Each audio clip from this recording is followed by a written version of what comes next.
On a June morning in the year 793, the monks of a small island off the coast of northern England walked their prayers as they had done for generations. The tide was out, the sky was pale, and the sea lay quiet beyond the dunes.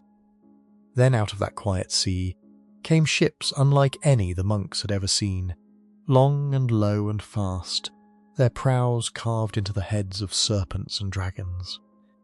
Within hours, the holiest place in the English-speaking world lay in ruins, its treasures carried away over the waves, and a shudder ran through every kingdom of Europe. A scholar far away at the court of Charlemagne wrote that never before had such terror appeared in Britain, and that no one had believed such a voyage across the open sea was even possible. He was wrong about one thing. The voyage was not only possible, it was the beginning. For nearly 3 centuries, after that morning, the peoples of Scandinavia would sail farther than anyone in Europe had ever sailed, west to islands no map had named, east down great rivers to the golden city of the emperors, south to the courts of caliphs, and at last across the whole grey width of the Atlantic to the shores of North America 500 years before Columbus. They came as raiders, and the world remembered the fire. But they also came as traders, farmers, poets, shipwrights, and settlers, and the world they helped to build still carries their words, their names, and their blood. This is the story of the Vikings, the raiders, traders, and explorers of the North, told slowly from the first quiet centuries in the fjords to the last battle of the last great sea king. So settle in, let your breathing slow, and let the long ships carry you gently into the dark. If you like, take a moment now to lower the lights, pull the blanket a little higher, and let your shoulders sink. And if you feel like it, whisper into the comments where in the world you are listening from tonight, and what time it is there. Then, let it all go. Long before the first dragon ship touched an English beach, the lands of the north lay at the very edge of the known world. To the writers of Rome, Scandinavia was barely a rumour, a cold island of forests and mists, somewhere beyond the amber coasts, a place they called Scanza, and imagined as a womb of nations. No legion ever marched there, no Roman road ever reached it. While Gaul and Britain filled with villas and vineyards, the people of the far north lived on in their own slow rhythm, unconquered and largely unrecorded, and the centuries passed over them like weather. It was never an easy land. Norway was a country of stone, a spine of mountains falling straight into the sea. Its coastline shattered into thousands of islands and deep, narrow fjords where the water lay still and black beneath the cliffs. Farmland came in scraps, a green shelf here, a river mouth there, and a family might row half a day to visit its nearest neighbour. Sweden faced east, toward the great inland sea of the Baltic, its heartland a country of lakes and dark pine forest, rich in iron and fur. Denmark was the gentlest of the 3, low and green, a scatter of islands, and a broad peninsula pointing north like a thumb, with soil good enough for barley and cattle, and a position that let it watch every ship passing between the Baltic and the open ocean. 3 lands, 3 characters, and in time, 3 destinies. Norway would look west, to the islands and the ocean. Sweden would look east, to the rivers of Russia. Denmark would look south, to the wealth of England and the empire of the Franks. The people who lived there did not call themselves Vikings. That word, in their own tongue, meant something closer to an activity than a nation. A man went on a Viking the way a man might go on a voyage or an adventure. And most people never did. They were Norse, northern folk, speaking a language they called the Danish tongue even in Norway and Sweden, and the great majority of them were farmers. Their world was the farm, the long, low house of timber and turf, with a fire pit running down the centre of its single great room. Animals in the byre at one end, people at the other, smoke curling up through a hole in the roof. Around it lay the fields of barley and oats, the hay meadows that meant life or death for the cattle in winter, the outbuildings, the boat shed by the water. Life moved with the seasons, ploughing and sowing, in the brief, bright spring, long days of haymaking under the midnight sun, slaughter and salting in autumn, and then the great darkness of winter, when the sun barely climbed above the hills and families gathered around the fire to work, wool, mend tools, and tell stories. Their society had its shape long before the raids began. At the bottom were thralls, slaves, taken in war, or born into bondage, who did the heaviest and dirtiest work. Above them stood the carls, the free farmers, the broad backbone of the north, men who owned their land, carried weapons, and had the right to speak at the assembly. Above them rose the jarls, the chieftains and great landowners, men with halls and ships, and warriors of their own. And weaving through it all was a fierce, prickly sense of honour. A free man's reputation was his most precious possession, worth more than silver, and insults could be answered in blood. Yet this was not a lawless world. Each district had its thing, an open-air assembly where free men gathered to settle disputes, judge crimes, and make decisions, with law spoken aloud from memory by men who carried the whole legal tradition in their heads. Long before their kings, the Norse had their law. They were also, from the very beginning, people of the water. In a land where mountains blocked every road, the sea was the road, and the fjords and sounds and island channels were highways busier than any forest track. A child learned to handle a boat the way children elsewhere learn to walk behind a plough.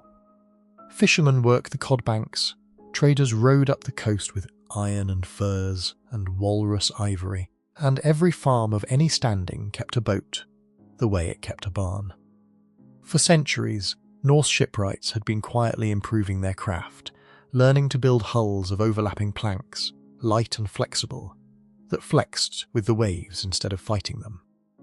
By the early 700s, they had added something that changed everything: a true mast and a great square sail of wool. The ships grew faster, ranged farther, and needed fewer rowers. The North now possessed, almost without anyone noticing, the finest vessels in the Western world, and the world beyond was changing too. To the south, the Empire of the Franks was swelling under Charlemagne, pushing its borders and its new religion toward Denmark. Across the North Sea, England lay divided into a handful of quarrelsome kingdoms, its coasts dotted with wealthy, undefended monasteries. Trade routes were stitching the seas together, and silver was beginning to flow. In the halls of the north, young men heard traders talk of towns where treasure sat behind wooden walls, of churches full of gold plate guarded by unarmed men who had sworn never to fight. The land at home was finite, the sons were many, the ships were ready. All that remained was for someone to make the first voyage, and see what the sea would allow. If you asked a Norseman what his people had given the world, he might not have said conquest, or gods, or even law. He might simply have pointed to the shore where a ship lay drawn up on the rollers, and let it speak for itself. The longship was the masterpiece of the North, the product of centuries of patient refinement. And without it, there would have been no Viking Age at all. It was not merely a way of moving warriors across water.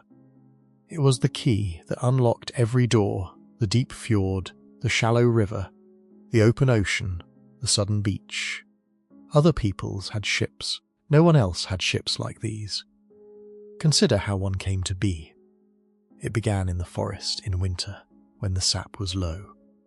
The shipwright walked among the oaks, not looking for straight timber alone, but for curves, for branches and trunks that had grown naturally into the shapes he needed.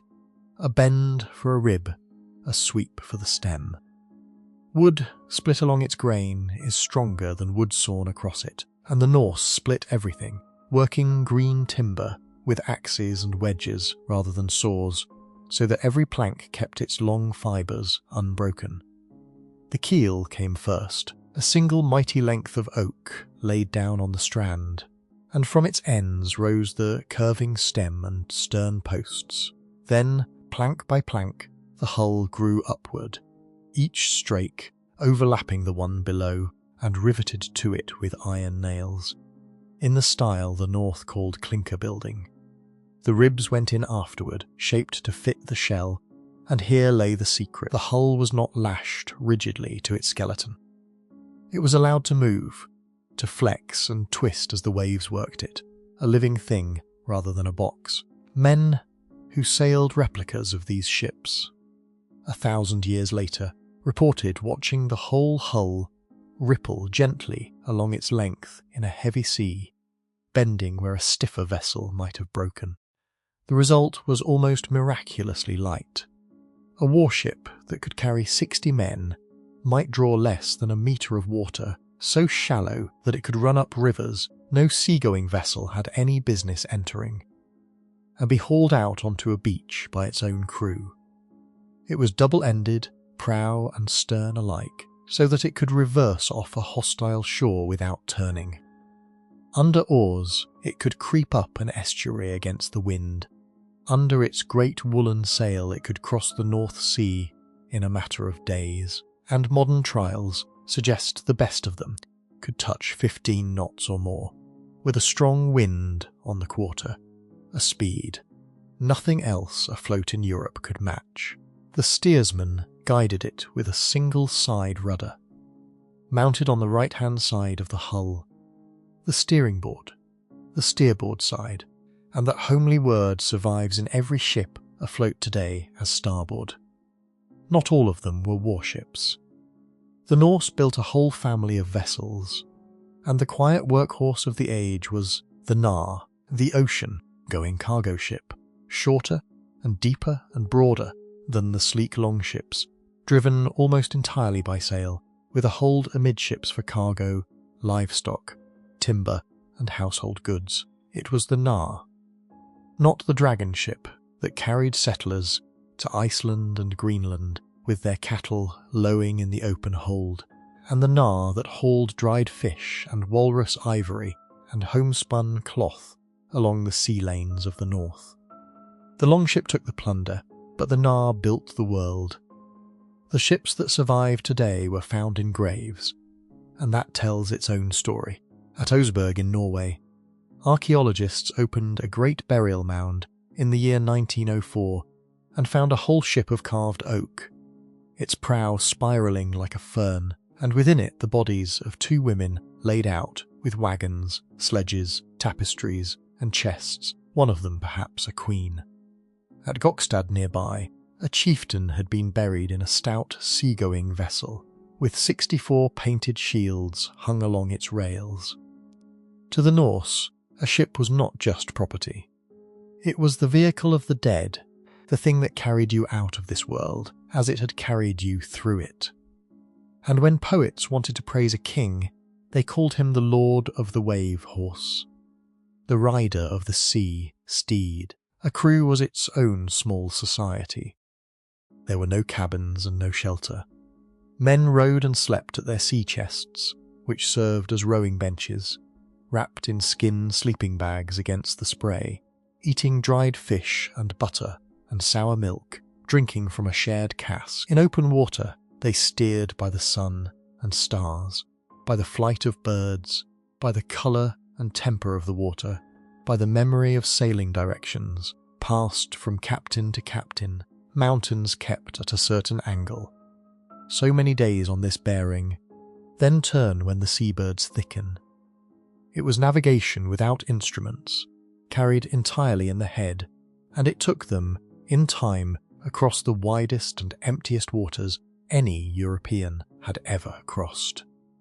The sail itself deserves a moment of respect, because it was as great a feat as the hull beneath it. A single large sail might contain the wool of 100 sheep and more, and every thread of it passed through human hands, plucked or shorn, sorted, greased, spun on drop, spindles through the endless evenings, and woven on upright looms weighted with stones, then smeared with fat and ochre to hold the wind and shed the spray. Scholars who have done the arithmetic estimate that fitting out a full fleet demanded more working hours at the loom than in the shipyard, which means the sea empires of the north were spun and woven before they were ever sailed, and the wake of every dragon ship led back, if you followed it far enough, to a woman standing at a loom in a smoky hall, walking miles in place before a growing web of cloth. Perhaps the strangest thing about the longship is what it did to the mind of Europe. Kingdoms of the early Middle Ages defended themselves with walls, with fortresses, with armies that marched by land and took weeks to gather, against an enemy who travelled at the speed of the wind, who could strike a coast, empty a town, and be over the horizon before the local levy had even mustered. All those defences pointed the wrong way. The sea, which had always been a wall, was suddenly a gate that could not be locked for the better part of a century, until their enemies built fleets and fortified bridges, and learned the new rules. The men of the north held the one weapon that mattered, and they used it without mercy. Yet a ship is only wood and wool and iron rivets. What made it terrible was the intent of the men aboard, and in the last years of the 700s that intent found its first famous target, a little tidal island off the Northumbrian coast, where the bell of a monastery rang across the water, and no one had ever thought to build a wall against the sea. The island was called Lindisfarne, the Holy Island, and for a century and a half it had been one of the brightest lights of Christian Britain. Monks had lived there since the days of St. Aidan, praying and copying manuscripts, and pilgrims came from across the land to the shrine of St. Cuthbert, the gentle hermit bishop whose relics made the island sacred. Its church plate was gold and silver. Its books were bound in jewelled covers, and its only defence was the tide, which twice a day covered the causeway to the mainland. The monks had no swords. They had never needed any. Who would raid a church when every soul in the world that they knew feared the same God and honoured the same saints? The men in the dragon ships did not fear that God and had never heard of St. Cuthbert. The blow fell on the 8th of June in 793. The ships came in fast, out of the empty sea, and the crews were over the sides and wading ashore before any alarm could matter. What followed was brief and terrible. The chronicles say the raiders plundered the church, dug up the altars, and carried off the treasures. Some of the monks were killed on the spot. Some were dragged off in chains to be sold as slaves, and some were driven into the sea. Then the ships were gone, and the smoke rose over the Holy Island, and the news began to travel, ripple by ripple, across the Christian world. The shock is hard to overstate. In the palace school of Charlemagne, the Northumbrian scholar Alcuin took up his pen and wrote home in something close to despair. Never before, he said, had such a terror appeared in Britain as this, that they had now suffered from a pagan race, and it had not been thought possible that such a voyage could be made. The church of St. Cuthbert, he wrote, lay spattered with the blood of its priests, stripped of its ornaments, given as prey to pagan peoples. Like many men of his age, he looked for meaning in the disaster, and found it in sin. Surely such a judgment fell only on a people who had strayed. The idea that it might simply be the beginning of a new age of the world, that geography itself had shifted, was too large to see from up close. More ships followed, year upon year. In 794, raiders struck the monastery at Jarrow, where the great scholar Bede had lived and died.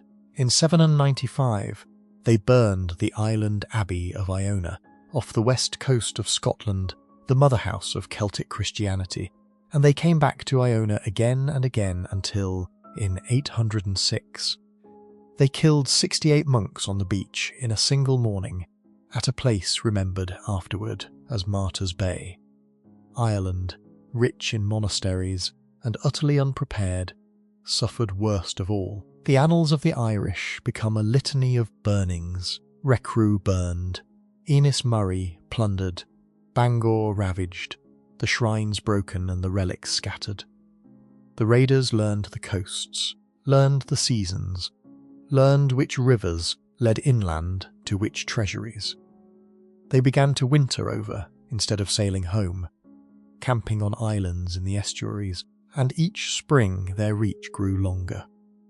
It is worth pausing, in fairness, to see the raids from the other side of the gunwale.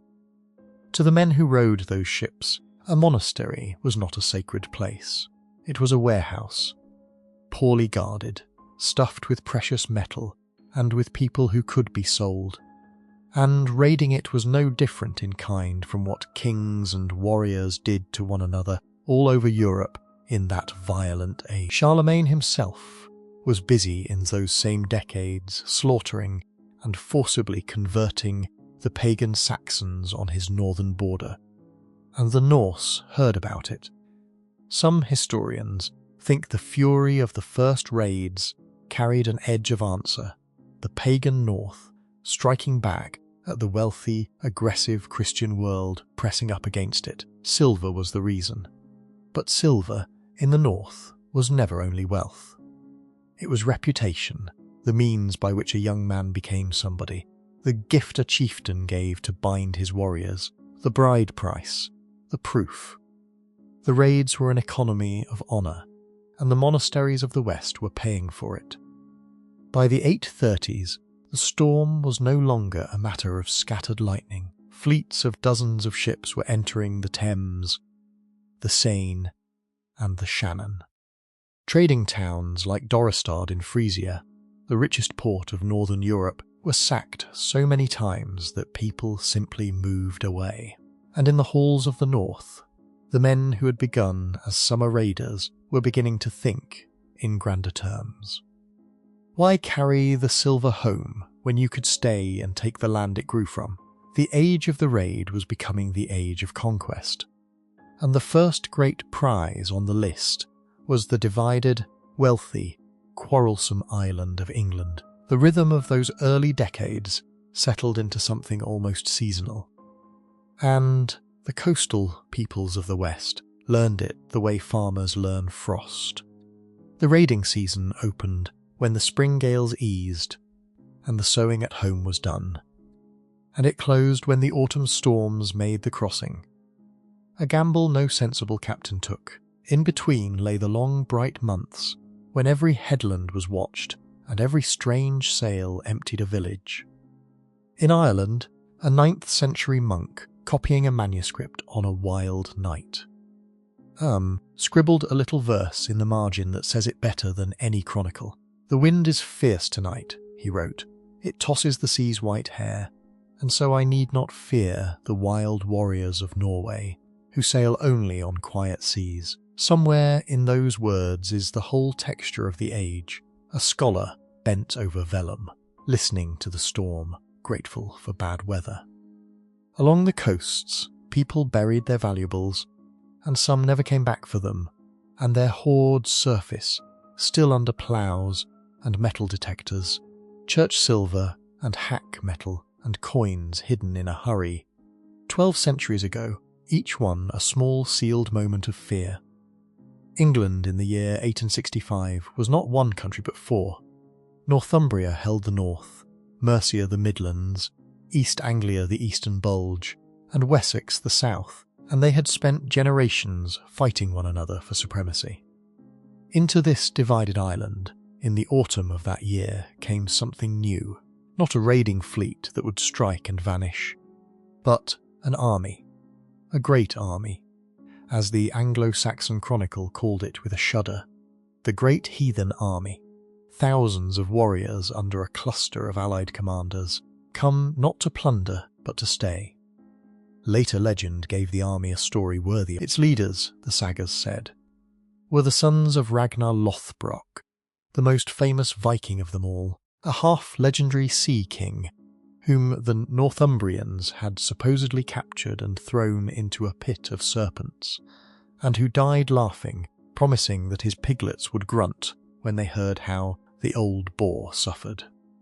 Whether or not any of that happened, the sons were real enough. Ivar the Boneless, whose strange name no one has ever fully explained, Halfdan and Uber, hard men with a fleet at their backs, and the story ran, a father to avenge. They landed in East Anglia, took horses from the terrified locals, and rode north. In 866 they seized York, the greatest city of the north, on the 1st of November, while the Northumbrians were conveniently at war with each other. The following spring, the rival Northumbrian kings patched their quarrel and stormed the city together, and both died there, among the ruined walls. Legend says one of them, Aella, was given to the blood eagle, a ritual death whose gruesome details scholars still argue about. What is certain is that Northumbria, the kingdom of Bede and Lindisfarne, was finished. The army set up a puppet king to collect its taxes and turned south. Mercia bought them off. East Anglia was less fortunate. Its young king, Edmund, faced them in 869 and was defeated, captured and killed, tied to a tree, the story goes, and shot full of arrows for refusing to renounce his faith. Within a generation, the martyred king had become St. Edmund, and his shrine at Bury St. Edmunds would be one of the great pilgrimage places of England, a strange gift of the pagans to the church they plundered. 3 kingdoms had fallen in 5 years. There remained only Wessex, and in 871, the year the army finally marched on it, Wessex received, almost by accident, the one king in its history that men would call the Great. Alfred was the 5th son of his father, a young man who had never expected to rule, bookish, often ill, 22 years old. He came to the throne in the middle of a losing war after a year of 9 pitched battles, and he began his reign by doing the unheroic, sensible thing. He paid the army to go away. It went and fed on Mercia for a while, and part of it under Halfdan went north, where the chronicle records something remarkable in a single quiet line.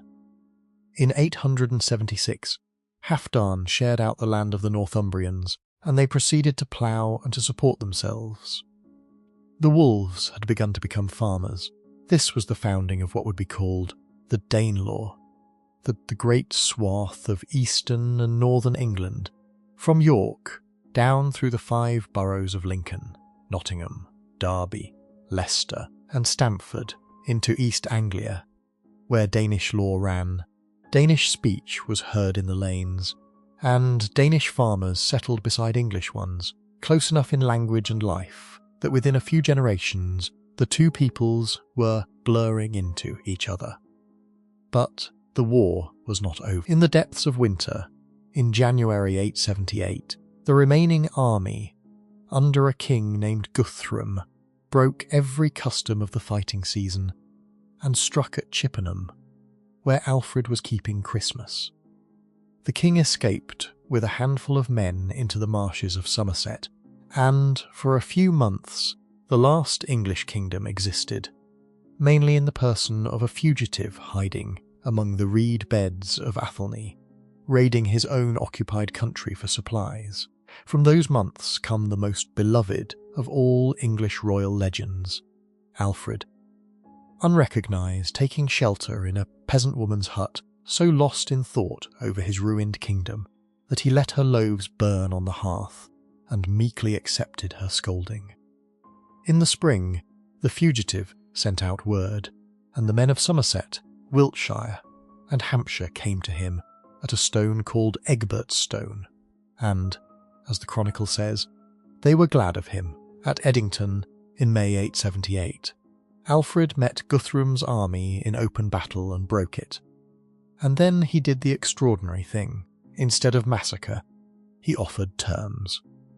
Guthrum accepted baptism with Alfred standing as his godfather, took the Christian name Athelstan and withdrew to rule East Anglia as a Christian king. The pagan warlord and the scholar king divided England between them, roughly along the old Roman road called Watling Street, and the line they drew would shape English speech and law for 1,000 years. Alfred spent the rest of his reign making sure it could never happen again. He built a network of fortified towns called burhs, spaced so that no one in Wessex lived more than a day's walk from safety, and he garrisoned them, and he reorganised his army so that half was always in the field while half kept the harvest. He built ships to meet the raiders at sea, and, most strangely for a warrior king of that age, he taught himself Latin in his late 30s and personally translated the books he thought his people needed, sending copies to his bishops, lamenting in a famous preface how learning had decayed in England. When he died in 899, Wessex was the strongest power in Britain, and his children and grandchildren, Edward the Elder, the formidable lady Ethelflaed of Mercia, and Athelstan, would spend the next 60 years conquering the Danelaw piece by piece, until in 954 the last Norse king of York, a magnificent adventurer named Eric Bloodaxe, was driven out and killed, and England, for the first time in its history, was one kingdom. It is one of the deep ironies of the age. The Vikings came to destroy the English kingdoms, and by destroying all but one, they created England. And what was it like to live inside the Danelaw while all this rolled back and forth above people's heads? Quieter than the chronicles suggest. The Danish settlers were never more than a minority, but they were a rooted one, farming beside English neighbours, marrying English wives, and worshipping, within a generation or two, in English churches, where sculptors in the north carved crosses that mixed Christ with scenes from the old myths. Sigurd, the dragon slayer, curling around a church doorway as if the two worlds were politely sharing the stone. Their words for everyday things, for eggs and knives and windows and law itself, drifted into the speech of their neighbours and stayed. Towns like York, which the Danes called Jorvik, boomed under their kings, and archaeologists digging beneath the modern streets have brought up whole waterlogged lanes of that Viking city, wattle workshops and leather shoes and wooden cups, amber offcuts and silk from Byzantium, even the ice skates of children made from horsebone for gliding on the frozen marshes. Conquest had come in fire, but what it left behind, mostly, was a busier market and a new accent. While England burned and rallied, the storm was falling just as hard on the far side of the Channel, on the sprawling, wealthy, and increasingly rudderless empire of the Franks. Charlemagne had died in 814, and the north had tested his shores even in his lifetime.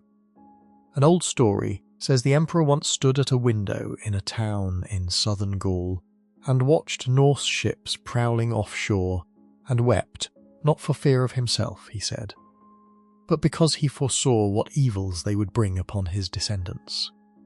Whether he said it or not, it came true. His grandsons split the empire into rival kingdoms in 843 and then fought one another with a dedication their enemies could only applaud. For the fleets of the north, a divided Francia with its unguarded rivers was an open larder. The rivers were the key to everything: the Seine, the Loire, the Somme, the Rhine. Each was a highway leading from the sea straight into the soft interior of the richest land in Western Europe, and the shallow Norse hulls ran up them with ease. Rouen burned in 841.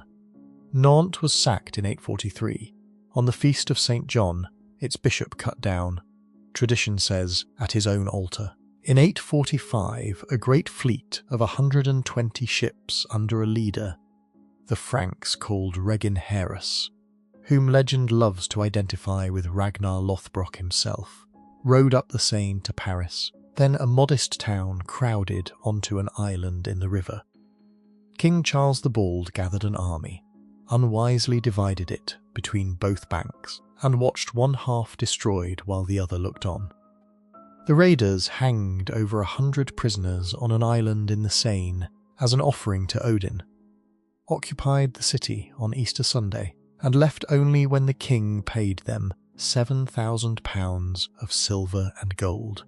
It was the first of many such payments, and every payment taught the same lesson.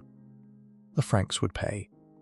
Come back next year. For decades, the raiders did exactly that, wintering on islands in the Seine and Loire, selling their services to Frankish factions, extorting ransom for towns, abbots, even for the relics of saints. Monks took up their treasures and their saints' bones and simply fled inland, some communities wandering for generations. Then, in November 885, came the greatest assault of all. A huge fleet. The chronicler Abbo swears it was 700 ships, though frightened monks count generously, came up the Seine and found its way blocked at Paris, where 2 low bridges now spanned the river, and 2 stubborn men, Count Odo and Bishop Goslin, refused every demand for passage. The siege that followed lasted a year. The Norse built siege engines, filled the ditches, sent fires against the bridges, and hurled themselves at the towers again and again, and the little garrison, never more than a few hundred fighting men, held when the Emperor Charles the Fat finally arrived with the great army of the Franks. He looked at the situation and, to the disgust of every fighting man present, paid the besiegers £700 of silver, and politely directed them up the river to go plunder Burgundy, which was in revolt against him instead. Paris had held, and the man who held it reaped the reward. Within 2 years, Charles the Fat was deposed, and Count Odo, the defender of Paris, was chosen king of the West Franks. His family, in time, would be called the Capetians, and they would rule France for 800 years. Once again, the Vikings had broken an old order, and, without meaning to, crowned a new one. The last act in Francia was stranger still. In the early 900s, there operated on the Lower Seine a warlord named Rollo, a man so large, the legend insists, that no horse could carry him, so that men called him the Ganger, the Walker. King Charles the Simple, tired of a coastline that could not be defended, made him an offer of breathtaking cynicism and good sense. Take the land you are already sitting on, hold it as my vassal, be baptized, and keep your cousins out. Around the year 911, at St. Clair-sur-Epte, Rollo accepted. A famous story says that, when he was told to kiss the king's foot in homage, he ordered one of his warriors to do it instead, and the warrior lifted the royal foot so high that the king toppled over backward, to the roaring laughter of the Norsemen. The land they took was named for them, the land of the Northmen, Normandy, and no converts ever took to their new world with such ferocious success.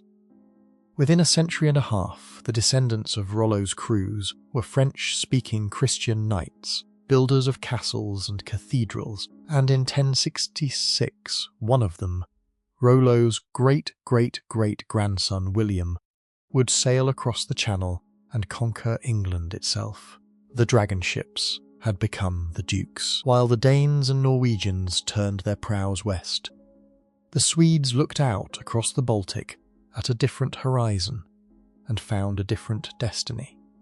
For them, the road to wealth ran not over open ocean, but through the vast green silence of Eastern Europe, a country of endless forest and marsh, thinly peopled by Slavic and Finnic tribes, and threaded, crucially, by rivers. Great rivers, the mightiest in Europe, rising within portage distance of the Baltic shore and flowing south for 1,000 miles and more, some to the Black Sea, some to the Caspian. And at the far ends of those rivers lay the two richest civilizations the Norse would ever touch: the Byzantine Empire of the Greeks and the Islamic world of the Caliphs, both of them heavy with silver and hungry for the goods of the north. The men who took that road were called the Rus. The name probably came, by way of Finnish, from an old word for rowing men, and it fit, for on the rivers the sail counted for little, and everything was done at the oar. Their ships were smaller than the ocean-going longships, light enough to be dragged. That was the whole art of the Eastern Road, the portage. A crew would row up a river until it shrank to a stream, then unload the cargo, set the hull on rollers of cut saplings, and haul the whole ship overland through the forest, sometimes for miles, until they reached water flowing the other way. It was brutal, patient, dangerous work, threatened by hostile tribes, by rapids, and worst of all, by the cataracts of the lower Dnieper, a series of foaming granite barriers where every boat had to be carried or guided past, and where the nomad horsemen of the steppe, the Pechenegs, liked to wait in ambush. A Byzantine emperor, writing a handbook for his son, described the whole journey in loving detail, including the Norse names of the rapids, one of which translates, encouragingly, as the ever-fierce. Along the rivers, the Rus planted their stations, and the stations grew into towns. Staraya Ladoga near the Baltic, then Novgorod, the new fortress in the north, and above all Kiev, high on its bluffs over the Dnieper, master of the road to the Black Sea. The Russian primary chronicle, written centuries later by monks in Kiev, tells the foundation story with disarming frankness. The quarrelling tribes of the north, it says, invited the Rus to rule them, saying, "Our land is great and rich, but there is no order in it. Come and reign over us." And so, in the year 862, the chronicle says, came 3 brothers, of whom the eldest was Rurik, and from Rurik descended the princes of Kiev, of Novgorod, and in time of Moscow. Historians treat the invitation with a raised eyebrow. Princes rarely need to be asked, but the dynasty was real.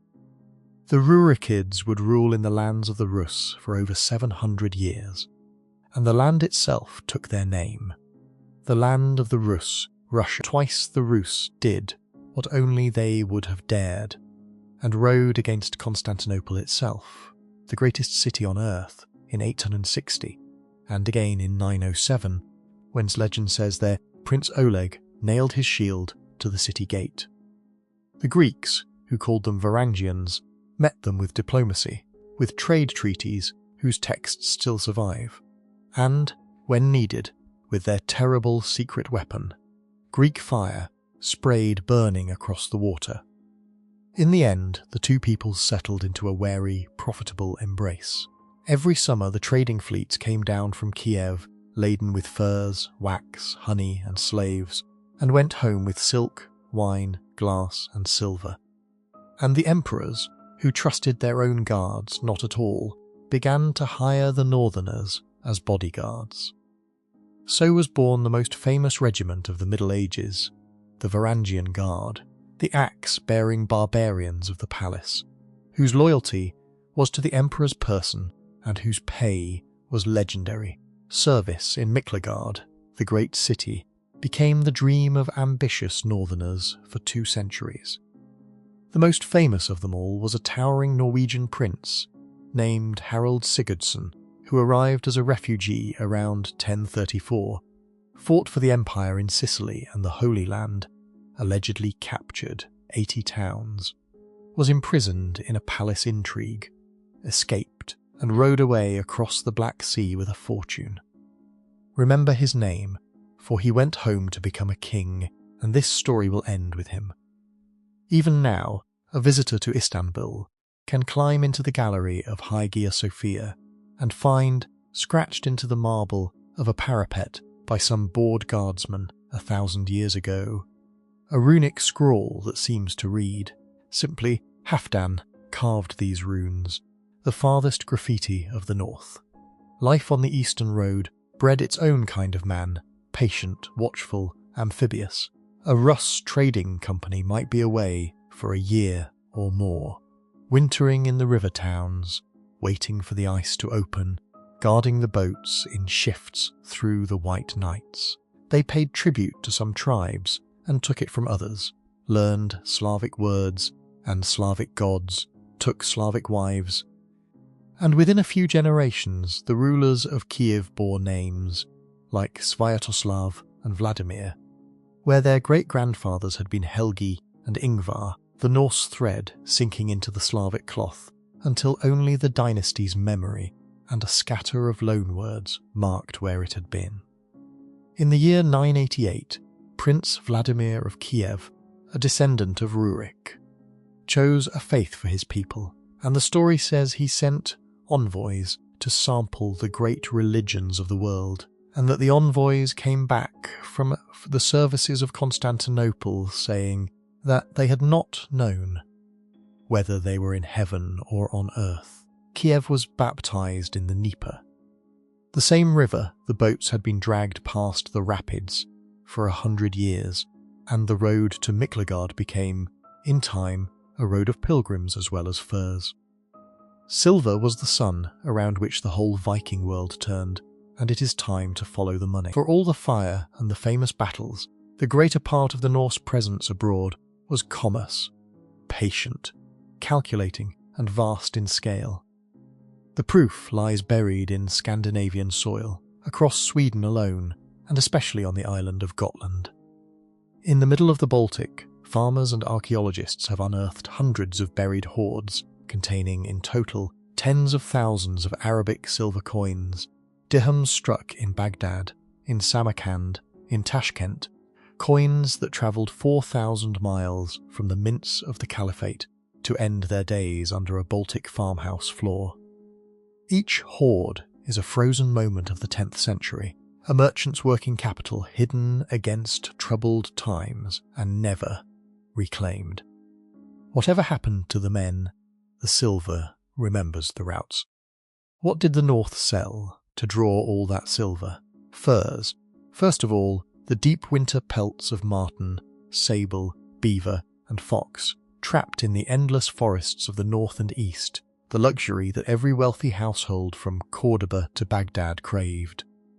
Walrus ivory from the Arctic hunting grounds, carved into chess pieces and reliquaries.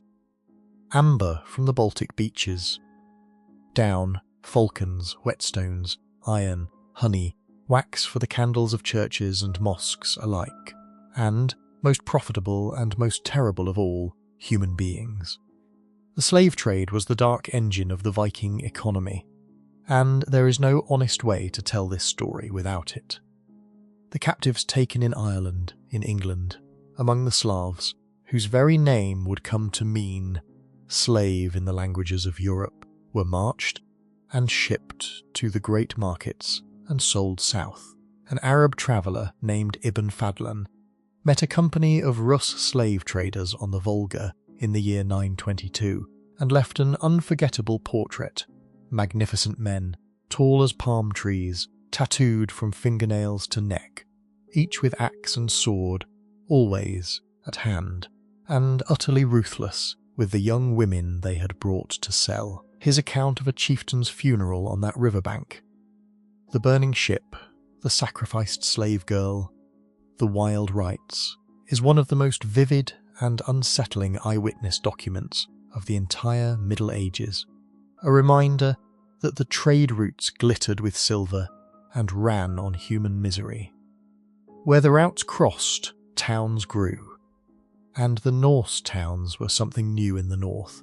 At Hedeby, tucked into a fjord at the neck of the Danish peninsula, where a portage road linked the Baltic to the North Sea, a smoky, crowded trading settlement grew up behind a rampart, its plank streets laid over the mud, its harbour packed with hulls, its workshops turning amber and antler and glass beads, its silver weighed on little folding scales that merchants carried like badges of office.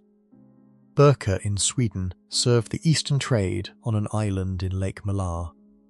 Kaupang in Norway, Dublin in Ireland, York in England, each a node in a single web that stretched, by the 10th century, from the fish-drying racks of Arctic Norway to the bazaars of Baghdad. In these towns and in the thousands of graves around them, we find the world mixed together. A Buddha figurine from India in a Swedish lake settlement, a ring in a Birka grave inscribed with Arabic script, Frankish swords, Slavic pottery, English coins, Irish brooches. It has become fashionable to call the Viking Age an early globalization, and for once the fashion is right.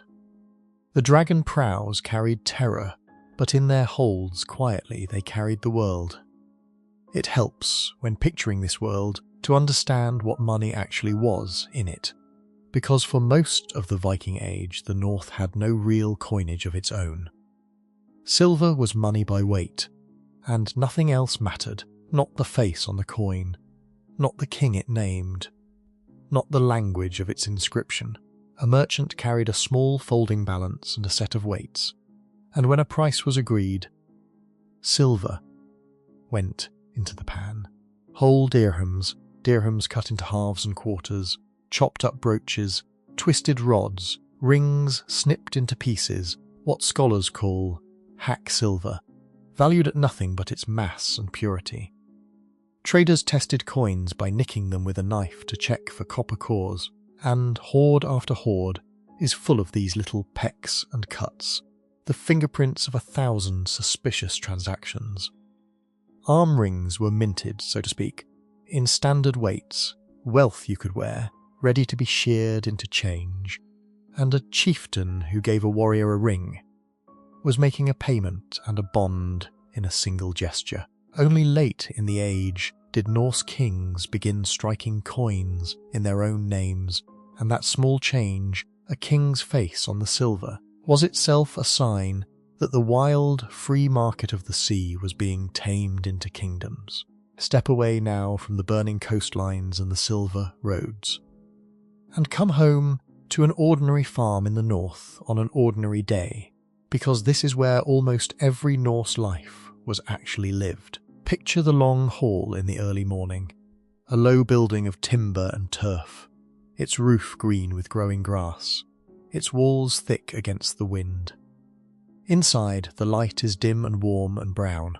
A fire smoulders in the long central hearth, and the smoke drifts up toward the opening in the roof, seasoning the hams and the bundles of dried fish hanging from the rafters. Along both walls run broad earthen benches covered with boards and furs, where the household sleeps at night and sits by day.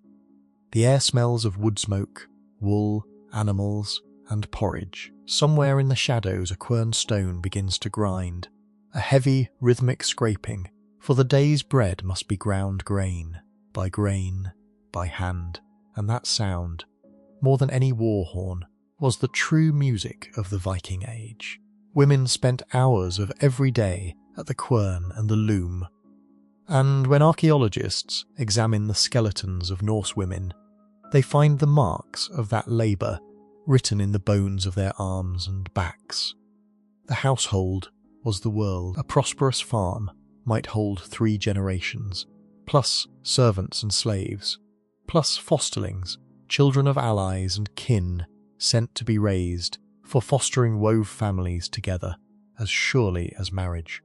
The farmer rose to see to his cattle, for in the north a man's wealth was counted in cows, and the whole architecture of the year bent toward one question. How much hay can we make, and how many animals can we carry through the winter? Every autumn came the reckoning, when the beasts that could not be fed were slaughtered, their meat salted, smoked, or preserved in whey, and the survivors were packed into the byre to stand in the warm dark until spring. In the hungriest weeks of late winter, in the leanest districts, farmers climbed to the roofs and fed their cattle the very thatch, and the woman of the house ruled inside the door. That phrase was almost legal in its precision, At her belt she carried the keys to the storehouses and chests, the visible sign of her authority, and in her keeping lay the food, the cloth, and the movable wealth of the family. Norse women could own property, inherit, and, remarkably for the age, divorce. The sagas record wives declaring themselves divorced before witnesses for insult or violence, and walking away with their dowries. And they record, too, women of terrifying force of will, queens who commanded fleets, and settlers like Aud the Deep-Minded, who, widowed and far from home, had a nar built in secret in a Scottish forest, gathered her kin and dependents, and sailed by way of Orkney and the Faroes to Iceland, where she claimed land like any chieftain, and freed her slaves and gave them farms. No one in Iceland ever seems to have found it strange that a woman had done all this. It was simply awed. Children grew up early. A boy of 12 might sail on his first trading voyage. A girl of 13 or 14 might be managing looms and dairies, play mirrored work and war, wooden swords, toy boats, small querns for small hands. Everyone, high and low, worked wool, and it has been calculated that the sail of a single longship represented years of a woman's spinning and weaving, so that every famous voyage in this story floated, in truth, on the patient labour of women's hands. Evenings belonged to the fire, to mending and carving, to the endless game of taffel, a board game of kings and raiders, and above all to words. The Norse were connoisseurs of language. They loved riddles, boasts, insults, law speeches, and poetry of dazzling formal complexity, and a person who could shape words well carried a prestige that no sword could buy. Their proverbs, collected in a poem called The Sayings of the High One, are dry, watchful, and wonderfully unheroic. Praise no day until evening, they advise, no wife until she is burned, no sword until tested. A guest should be greeted warmly, but a wise man notices where the exits are. Cattle die, kinsmen die, you yourself will die, but one thing never dies: the judgment passed on the dead. Twice a year or more, the farm sent its people out to the great gathering, the Thing. And if you want a single image of what made the North peculiar, choose this one. Not the raid, but the assembly. On a plain by a lake, booths of turf and cloth spring up, tents and cook fires, horses grazing in their hundreds. Farmers arrive with their families, their lawsuits, their marriageable daughters, their goods to trade.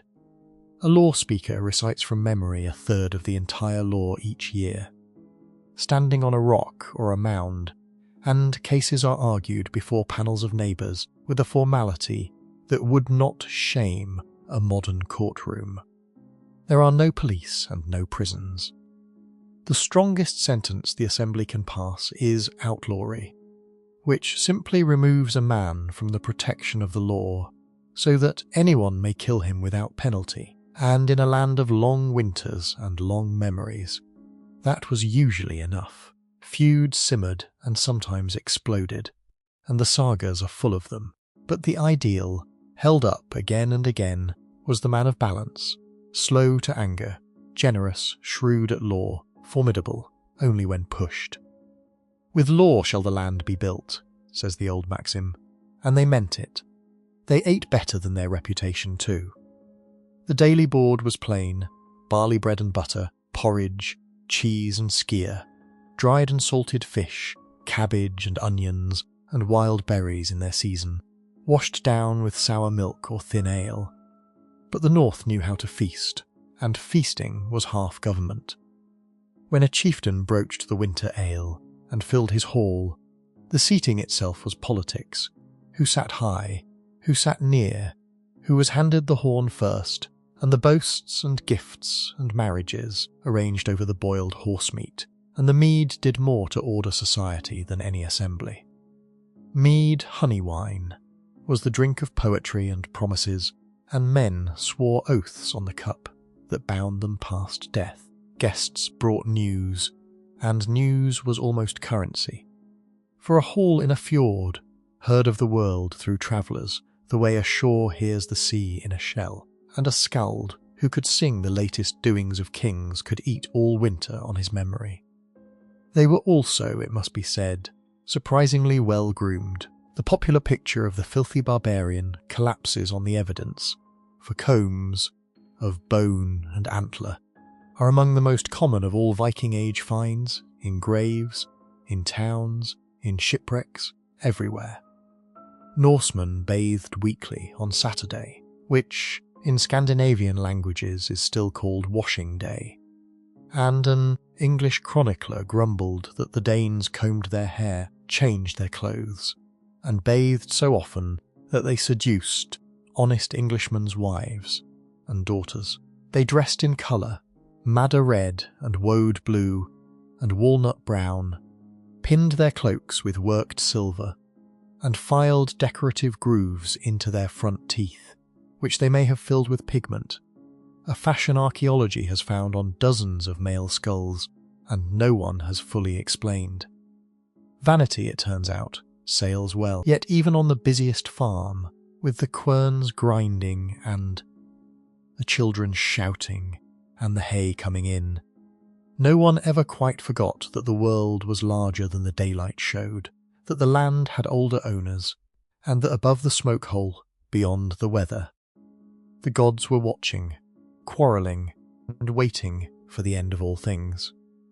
To understand the Norse, you must climb the world tree, and so, as the fire burns low, we turn from the farm to the myths.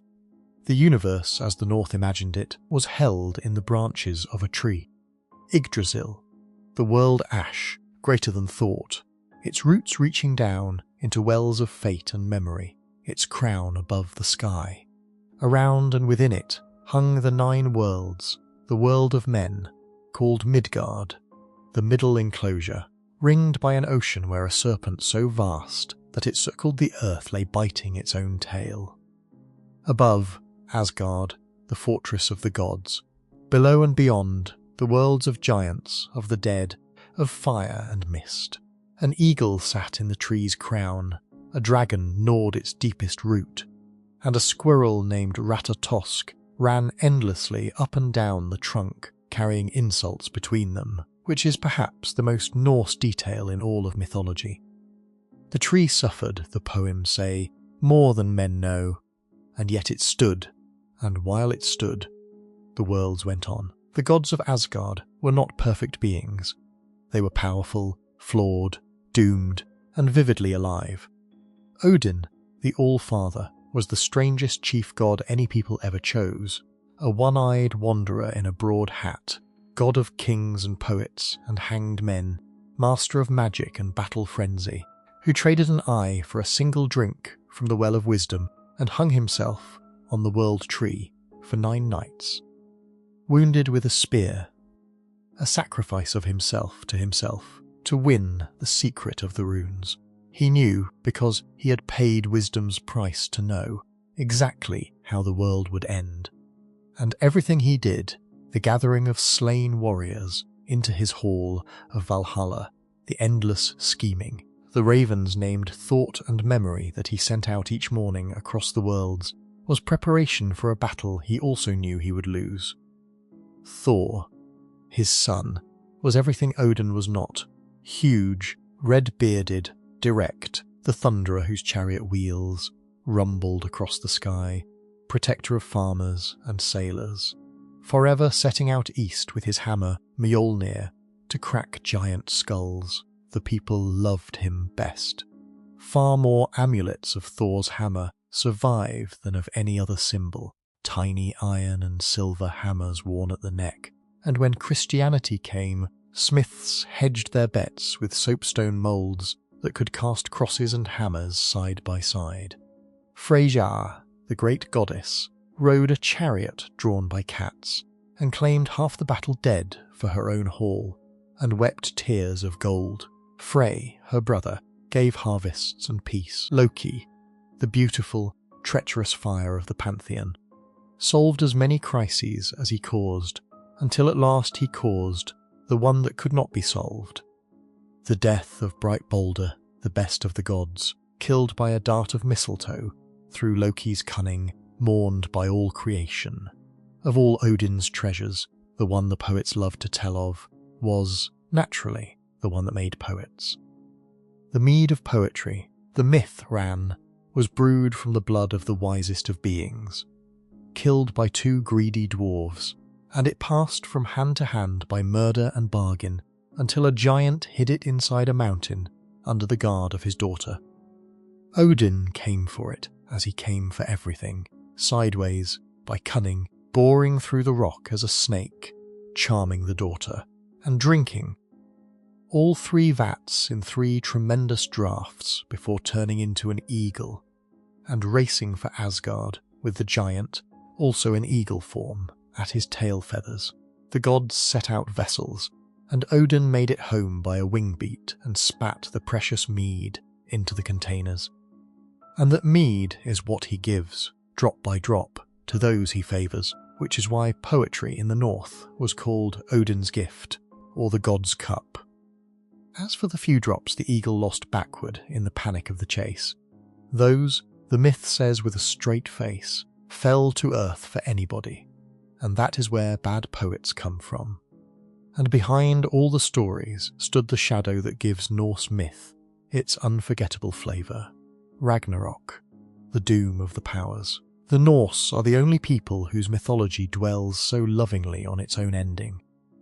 A terrible winter, 3 years long with no summer between. The wolf swallowing the sun. The dead ship sailing, made of dead men's nails. The gods arming, knowing. Odin devoured by the wolf Fenrir, Thor slaying the world serpent and taking 9 steps before its venom fells him, the fire giant's flames rising over everything. And then, quietly, after the fire, a new green earth rising from the sea. 2 humans, who sheltered in the world tree, stepping out into the light, the surviving young gods finding, in the grass where Asgard stood, the golden game pieces of the elder days.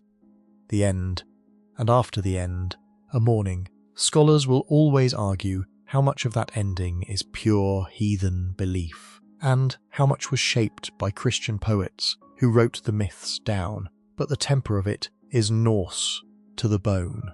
Courage, in this faith, was not the hope of winning. It was the decision to fight well in a battle already lost, because the judgment passed on the dead is the one thing that never dies. Religion in daily life was plainer than the poems. There were few temples and no priesthood to speak of. The chieftain led the sacrifice, the blot, at the great turning points of the year, when animals were offered, their meat shared in a feast, ale blessed and drunk to the gods, to the ancestors, to good seasons and peace. At Uppsala in Sweden, late sources describe a great sacrifice every 9 years, of a scale and darkness the writers can barely bring themselves to record, and beneath the great gods teemed the small powers, the land spirits in stones and waterfalls, who must not be offended, the elves, the fetches and family spirits, the Norns who wove fate at the roots of the tree. Fate was the deepest word in the language. What the Norns had laid down, no god could unmake, and a man's task was not to escape his fate, but to meet it standing up. Death itself had many roads, the burning ship for the great, the quiet mound for the farmer, who might sit inside it, the family believed, watching over his fields forever. On the island of Gotland, carved picture stones show the dead man riding to the other world on Odin's 8-legged horse, greeted by a woman with a drinking horn. Somewhere beyond the smoke of the cremation fire, a door stood open, and a horn was being filled, far out in the Northern Ocean, 4 days' sail, and more beyond the last of the British Isles. There lay a great empty land that no kingdom owned, and almost no one had ever seen. Irish monks had found it first. Holy hermits who sailed their skin boats into the emptiness, looking for solitude, and found an island where, they wrote in wonder, The summer nights were so bright a man could pick the lice from his shirt at midnight. But the monks kept no families and built no farms, and when the Norse arrived, they melted away, leaving behind, the settlers said, little more than bells and books and croziers. The Norse discovery came as such things often did, by accident. A sailor named Nadod, blown wildly off course on a voyage to the Faroes, sighted a mountainous coast, climbed a hill, saw no sign of people, and sailed away as snow began to fall, naming the place Snowland. A Swede named Gardar circled it and proved it was an island, and then came Floki of the Ravens, who took 3 ravens aboard, because he had heard how the seafarers of old found land, and released them one by one, following the 3rd when it flew ahead and did not return. Floki lost his cattle to a hard winter, climbed a mountain, looked down on a fjord choked with drift ice, and in disgust gave the island the name that stuck, Iceland. Yet one of his crew came home swearing that in that land butter dripped from every blade of grass, and it was the buttermen remembered. The rush began around the year 874, and the timing was no accident.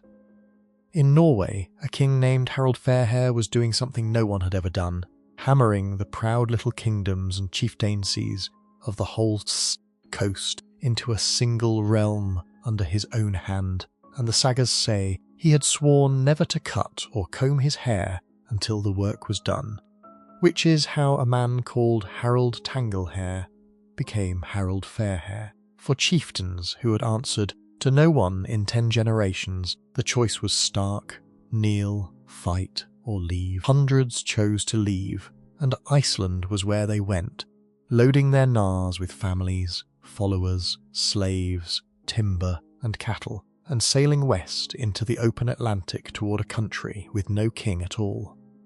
The first settler of record, Ingolf Arnarson, did a thing that tells you everything about how these people thought. As the coast of Iceland rose ahead of him, he threw overboard the carved wooden pillars of his high seat, the symbols of his household and his luck, and vowed to build wherever the gods brought them ashore. It took his slaves 3 years of searching to find them. Cast up in a bay of steaming springs on the southwest coast, he settled there and called it the Bay of Smokes, Reykjavik. 1100 years later, it is still the capital. Within 60 years, the great land grab was over. Perhaps 10,000 people, perhaps a few times that, had claimed every habitable strip of coast and valley. And here the story takes its most remarkable turn, for these proud, quarrelsome, king-hating settlers now had to invent a country from nothing. What they built around the year 930 was unlike anything else in the medieval world, a commonwealth with no king, no army, no executive at all, governed by an annual general assembly of the whole island, the Althing. Every summer, the chieftains and farmers of Iceland rode from every quarter to a plain in the southwest, where a river runs through a great rift in the black lava, a place of cliffs and clear pools called Thingvellir, the assembly plains. There, from the law rock, the elected law speaker recited the law of the land from memory. Courts sat, marriages were arranged, stories were traded, and for 2 weeks the plain became the capital of a nation that otherwise had none. The Althing still meets in Reykjavik now, and Icelanders will tell you, with justified satisfaction, that it is the oldest parliament on earth. The Commonwealth was no utopia. It had slaves, it had feuds that ran for generations, and its justice could be crooked by power like justice anywhere. But it was a society of farmers running a country by law and argument alone at the edge of the habitable world, and it lasted more than 300 years, and it did one thing more, almost as a side effect, for which the whole world is in its debt. Iceland remembered, through the long dark winters, in turf farmhouses under the volcanoes, the settlers' descendants told and retold the stories of the settlement. of the feuds of the old gods and the kings of Norway, polishing them generation by generation. And when writing came with Christianity, they wrote them down in their own language by the hundred, the Eddas, which preserve almost everything we know of Norse mythology. The sagas of Icelanders, which follow farmers and poets and outlaws through love and law and vengeance, with a cool, unsentimental artistry that can stand beside any literature in the world. The King's Sagas, the histories. A 13th century Icelandic chieftain named Snorri Sturluson, politician, poet, and the best prose writer of the Northern Middle Ages, gathered the myths into a handbook so that the old poetry would not die. Nearly all of it survived on this one island, and on this island alone. If Iceland had never been settled, the Viking Age would be a matter of burned monasteries and coin hoards, and Odin and Thor would be scarcely more than names. The raiders took treasure out of the world. Their grandchildren, on a lava plain in the far Atlantic, put a greater treasure back. Iceland, however, was not the end of the road. The ocean went on, and so did the restlessness, and both found their perfect vessel in a family that could not stay out of trouble. Eric the Red, so called for his hair, and, one suspects, his temper, came to Iceland from Norway as a boy. Because his father had been exiled for killing a man, in Iceland, Eric married well, farmed, quarrelled, and killed men in his turn, and around the year 982, the Thorsnes Assembly declared him outlawed for 3 years. Every door in the north was now closed to him except one, a rumour. Sailors blown off course had glimpsed skerries and a grey coast far to the west. Eric fitted out a ship, gathered his household, and sailed into the unknown to serve out his exile exploring it. What he found, beyond a wall of glaciers and drift ice, was the largest island on Earth, and along its southwestern fjords, to his surprise, there was habitable land, deep, sheltered inlets where grass grew thick in summer. Seals crowded the shores, and the inner valleys were green. Eric spent his 3 years exploring, and then he did the most audacious thing in the whole history of real estate. He went back to Iceland, where every scrap of land had long been claimed, and a famine had recently bitten hard, and announced his discovery of a wonderful new country, which he had named, with an honesty he did not advertise, Greenland. For, as the saga dryly notes, he said that people would be much more eager to go there if the land had an attractive name. It worked.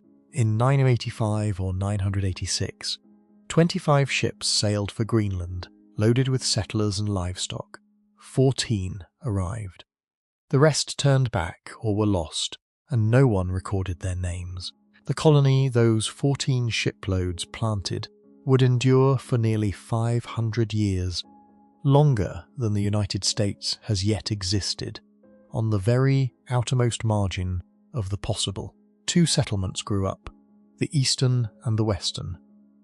A few thousand people at their height, farming sheep and cattle in the sheltered fjords, hunting seal and caribou, and sending north each summer expeditions to the Arctic hunting grounds they called Nordrasita.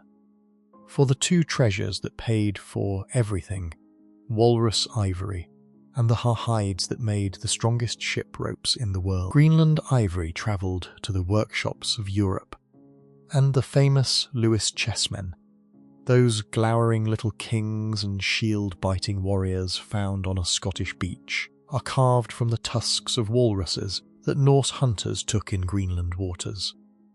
In exchange came the things the colony could never make: iron, timber, grain, and, in time, a bishop, for Greenland became a diocese of the church, with a stone cathedral at Gardar, whose ruins still stand among the sheep. Out on that edge, they held on to who they were, and when the world's climate began to cool, centuries later, and the ice closed in, and the ships from Norway came more rarely, and then not at all, they endured and dwindled, and at some point in the 15th century, the last of them died or departed, and no one in Europe noticed for a generation. Archaeologists, digging in the frozen churchyards, have found the settlers dressed, to the end, in the fashions of Europe, hoods and gowns, cut in styles from Paris and Bruges. At the world's edge, in the gathering cold, they were keeping up appearances. But Greenland's greatest gift to this story is what was seen from beyond it. Around the year 986, a merchant named Bjarni Herjolfsson sailed from Iceland to join his father in the new Greenland colony, was caught in fog and north winds, and lost his way for days. When the weather cleared, his crew sighted land, but the wrong land, low, forested, without glaciers, nothing like the Greenland they had been told of.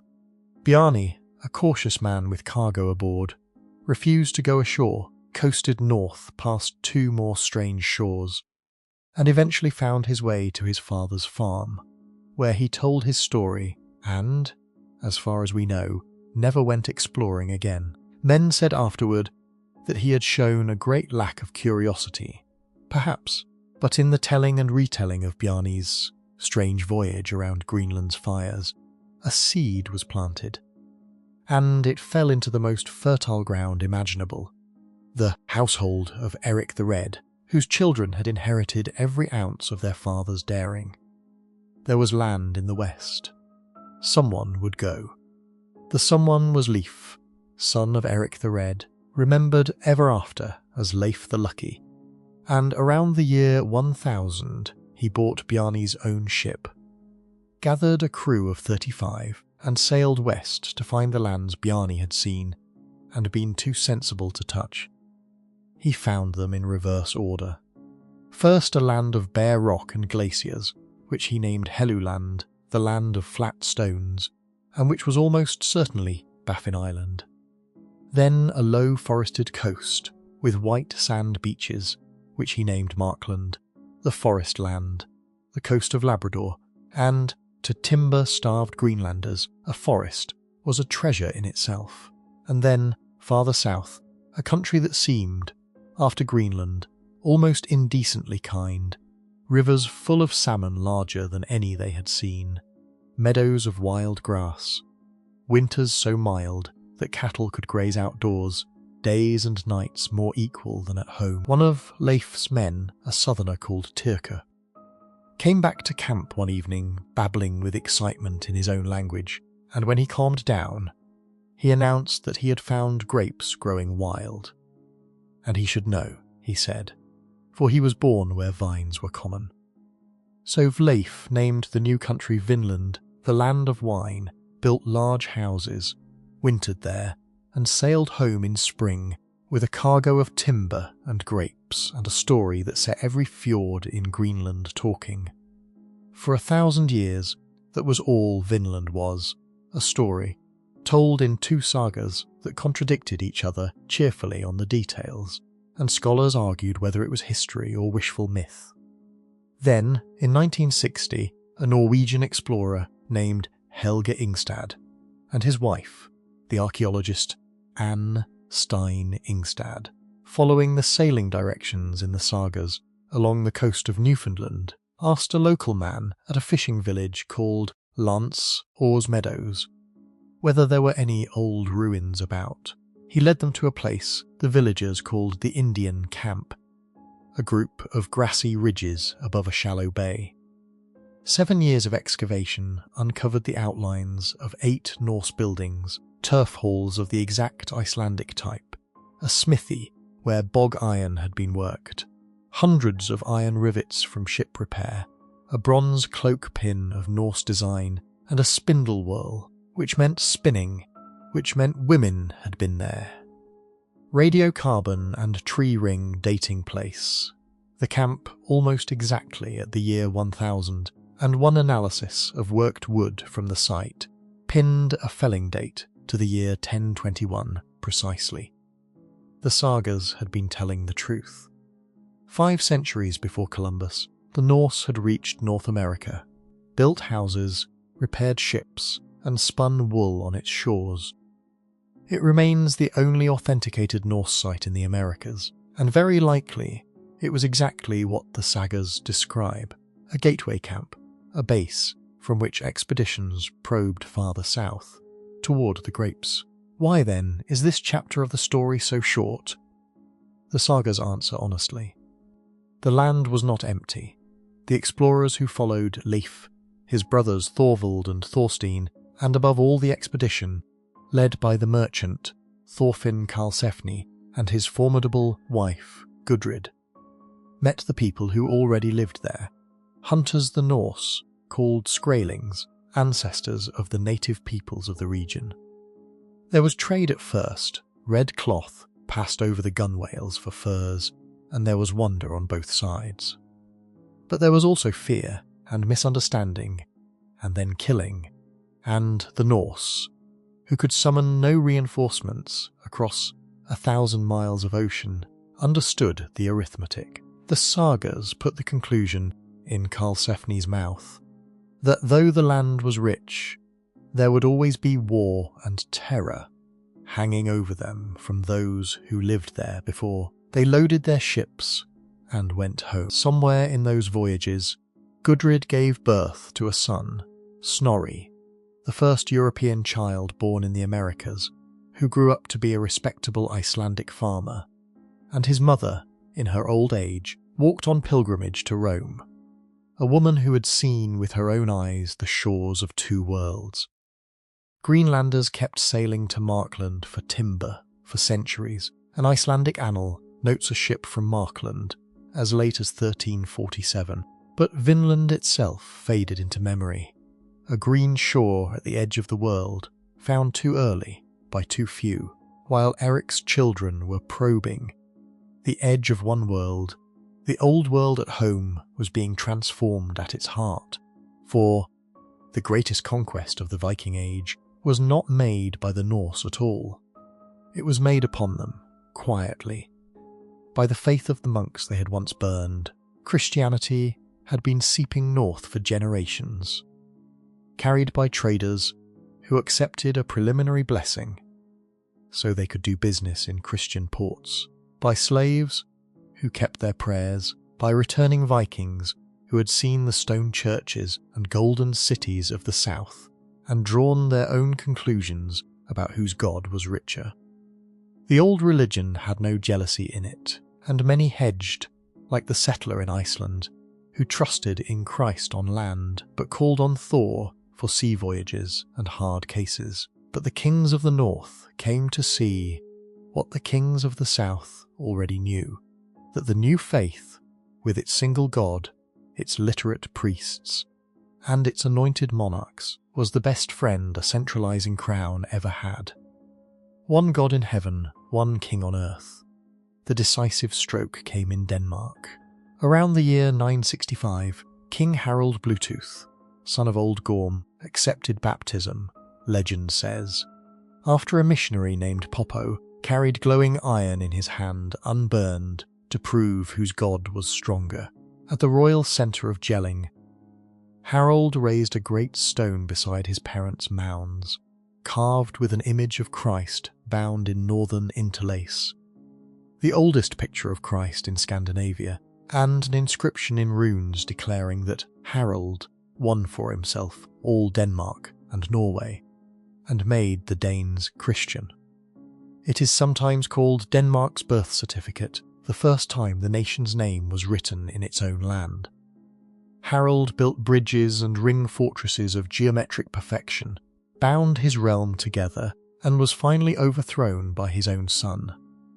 1,000 years later, engineers designing a technology to link devices together named it for the king who had united the North and drew its logo from his initials in runes, which is why the reader has quite possibly carried Harald Bluetooth's name in a pocket without knowing it. Norway's conversion was rougher, for Norway got its Christianity from two returned Vikings of terrifying energy: Olaf Tryggvason, a magnificent former raider who had harried England profitably enough to fund a kingdom, seized the Norwegian throne in 995 and offered his chieftains the choice of baptism or the sword, and rather worse than the sword for recalcitrant sorcerers. He fell in the year 1000 at the sea battle of Svold, betrayed and ambushed, leaping from his great ship Long Serpent in full armour rather than be taken, and sailors swore for generations that he had swum to shore and would return.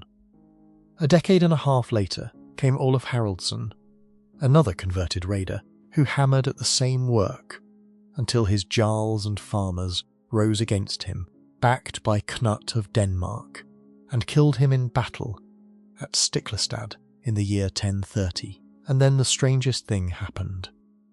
Miracles began to be reported at the dead king's grave. His body was found uncorrupted, his hair still growing. Within a year, the bishop had translated his relics, and the same chieftains who had cut him down found themselves praying to him. Olaf became Saint Olaf, the eternal king of Norway, his shrine at Nidaros, the greatest pilgrimage of the north. And paganism in Norway simply lost its footing, as if the old gods had quietly left the hall. Sweden followed more slowly, the old sacrifices at Uppsala flickering on for another lifetime, and Iceland, characteristically, converted by parliamentary procedure. At the Althing of the year 1000, with Christian and heathen factions arming, both sides agreed to let the law speaker Thorgeir, himself a heathen priest, decide for everyone. Thorgeir lay down in his booth, pulled his cloak over his head, and thought for a day and a night. Then he rose and gave his ruling. "If the law is torn apart," he said, "the peace is torn apart, and there must be one law and one faith. Iceland would be Christian, with a few quiet allowances for private old habits, which were soon revoked. Both sides kept the peace. It may be the only conversion of a whole nation ever accomplished by a man lying down under a blanket, and it worked because the deepest Norse faith of all was not in Odin or in Christ, but in law. England, meanwhile, had enjoyed a generation of peace and had allowed itself to believe the storm was over. Under Alfred's descendants, the reconquered Danelaw had settled into the kingdom. The coins were good, the monasteries were reformed and rich again, and England was, acre for acre, perhaps the best governed and most taxable realm in Western Europe. Which was precisely the problem. In the 980s the raids began again. And this time they were different, not land-hungry settlers, but professional fleets. Veterans of the harbour wars of Scandinavia, some of them based in fortress camps like the great ring forts of Denmark, and they came not for land, but for silver, in quantities only a state could supply. And on the English throne, in place of an Alfred, sat Ethelred, remembered forever by a bitter pun on his own name, which meant noble counsel. Men called him Unraid. No counsel, ill counsel, the unready. He was not a coward and not a fool, but he had come to the throne as a child over his murdered half-brother's body. He trusted the wrong men his whole reign, and his kingdom's very excellence undid him. For its superb administration could raise silver quickly, and paying was always quicker than fighting. In 991, a large fleet under the Norwegian Olaf Tryggvason, the future missionary king, met the English levies at Malden in Essex, where an old warrior named Bertnoth, in a gesture of doomed chivalry that a great English poem would make immortal, allowed the raiders to cross a tidal causeway, so the battle could be fair, and died with his household men fighting over his body while the rearward fled. After Malden, the councillors of England advised tribute, and £10,000 of silver were paid. It was the first of the great payments men called Dangeld, and each one was larger than the last. £16,000, 24,000, 36,000, 48,000, sums so vast that more coins of Ethelred have been found in Scandinavia than in England, whole museum cases of them. The wealth of a kingdom shovelled over the North Sea. The English were buying time and using it badly, and in 1002 Aethelred committed the folly of his reign. Told of a plot, he ordered the killing of all Danish men in England on St. Brice's Day, the 13th of November. How widely the order ran no one knows, but at Oxford, Danes who fled into a church were burned in it, and excavations in that city have uncovered a mass grave of dozens of young men, hacked and burned, from just this period. Among the dead of the massacre, later tradition insisted, was the sister of the King of Denmark. Who were the men in those professional fleets? By now, soldiering by sea had become a trade with its own law and its own legends. Later tradition told of sworn brotherhoods like the Jomsvikings, a company of picked warriors said to live under a rule as strict as any monasteries. No women within their fortress walls, no word of fear, no man to flinch from an equal, plunder to the common chest. And though historians doubt the details, the ideal itself is telling, war imagined as a discipline and a calling, and on the wilder edge of that world stood the figure that has haunted the Viking name ever since. The berserker, the bare-shirted or wolf-coated fighter who worked himself into a howling fury before battle. Biting his shield rim, feeling neither fire nor iron, the sagas say, until the fit passed and left him weak as a child. Whether the frenzy came from ritual, from madness, or from something in the ale, no one now can say, and the sober law codes of later Scandinavia simply outlawed the whole business, which suggests the berserk was as unwelcome at home as he was terrifying abroad. Most warriors were neither monks of war nor madmen, of course, but farmers' sons with good mail if they were lucky, rowing for pay and reputation, counting the silver and the odds. That king was Sweyn Forkbeard, son of Harold Bluetooth, and a harder man than his father, and whether for vengeance, for silver, or simply because England had shown itself to be a treasure house with a broken lock, he now made the island his life's work. Year after year, his armies marched through it, burning county towns, while the English defence rotted from the head, its levies betrayed more than once by their own commanders. In 1012, a captured Archbishop of Canterbury, Aelfheah, refused to let a ransom be raised for him, and a drunken war band pelted him to death, with bones and ox heads at their feast, an atrocity so shocking that one of the raiders' own commanders, a tall Norwegian named Thorkel, changed sides in disgust and brought 45 ships into English service. It made no difference. In 1013, Sweyn came for the whole kingdom, and England, exhausted, simply gave up. The Danelaw submitted at once, then the West, then London. Ethelred fled to Normandy, whose duke's sister he had prudently married, and on Christmas Day of 1013, Sweyn Forkbeard was King of England. The crown of Alfred on a Danish head. He wore it for 5 weeks. In February 1014, he died suddenly at Gainsborough, and the whole war began again. For the English recalled Ethelred on the remarkable stated condition that he promised to govern better than he had before. The first recorded constitutional bargain between an English king and his people. But Sweyn had left a son with the fleet, a young man of perhaps 18, and the son's name was Cnut. Cnut took the prize his father had glimpsed and held it as his father never could.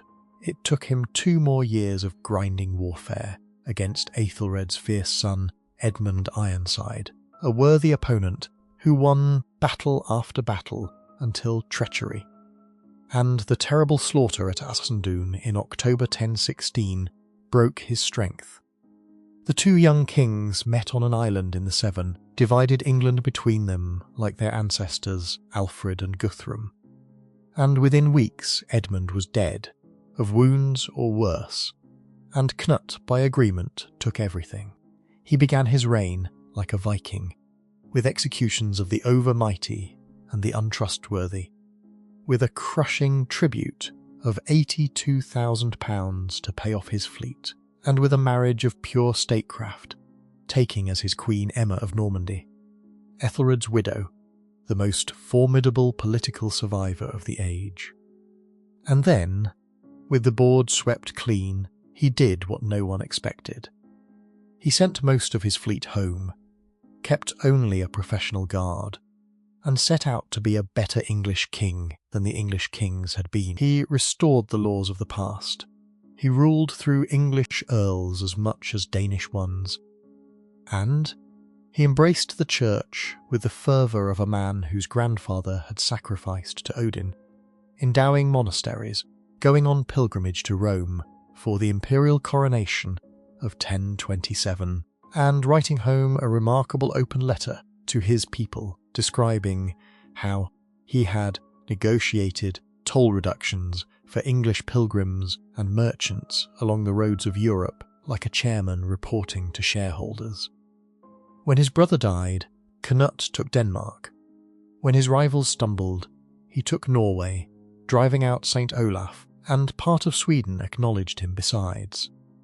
For nearly a decade, one man ruled an empire of the northern seas, England, Denmark, Norway, the greatest realm any Norseman ever governed, held together not by roads or legions, but by ships, silver, and the force of a single intelligence. Courtiers, inevitably, told him he was master of the sea itself, and from that flattery grew the most famous story about him, first written down a century later. Knut had his throne carried to the tide line, and commanded the incoming sea to halt, and wet neither his robes nor his limbs, and the sea, of course, came on and soaked him, and the king leaped back and said, "Let all the world know that the power of kings is empty and worthless, and no king is worthy of the name save him, whose command heaven, earth, and sea obey." The story is usually told against Knut, as if he were fool enough to believe the tide would listen. Read it as first written, and it is the opposite, a Viking's grandson teaching his own court the limits of power. He never wore his crown again, says the chronicler, but set it on the head of a crucifix. He died at Shaftesbury in 1035, barely 40, and was buried at Winchester among the old English kings, where his bones lie still, mingled in mortuary chests with theirs, a Dane at rest in the heart of Wessex. His empire, built on one man's judgment, did not survive him. His sons were lesser men and died young, and by 1042 the old English line was back on the throne in the person of Edward the Confessor, pious, half-Norman, and childless, and every ambitious man around the North Sea could do the arithmetic of that childlessness. The Viking Age had one great convulsion left in it, and it would come, as everything in this story comes, by sea.